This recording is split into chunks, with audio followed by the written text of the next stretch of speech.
Here's the mortgage calculator project that we built in the first part of the series. I've included the source code for this project in the zip file that I provided early on in the course. Now, if you missed the first part, don't worry. Let me give you a quick overview of this project. So when we run this program,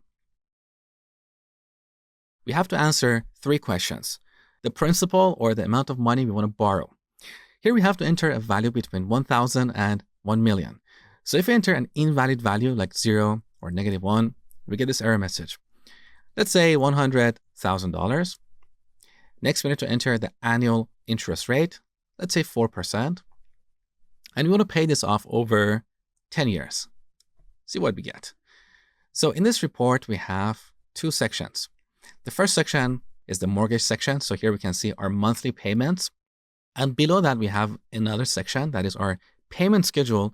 So every month, as we contribute this amount, we can see the remaining balance. So it starts from 99,000, and over 10 years, you can see this amount eventually gets down to 0. So this is our mortgage calculator. Now, if you look at the code for this project, you can see that this code is very procedural. We have a bunch of unrelated methods. For example, here we have print payment schedule, which is purely responsible for printing something on the console.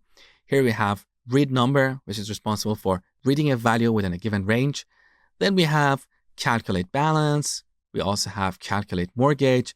And all these methods are part of the main class. So we don't have encapsulation. We don't have abstraction. We just have a bunch of methods calling each other. This is what we call procedural code. Now, in this section, we want to refactor this code towards an object-oriented design. Refactoring, as I told you in the first part of the series, means changing the structure of the code without changing its behavior. So we don't want to change the functionality of this program. We just want to change how we structure our code. Now, in this section, we want to take a different approach. Instead of you watching me do this, I want you to treat this as a project, as an opportunity to practice all the concepts that you learned in the last section. So please do not continue watching until you solve this problem. This is extremely important. You cannot learn how to ride a bicycle by watching someone. You have to do it. So spend 20 to 30 minutes, refactor this code, extract the classes that you think are necessary here, and then come back see how I would solve the same problem. So get the source code and start refactoring this project.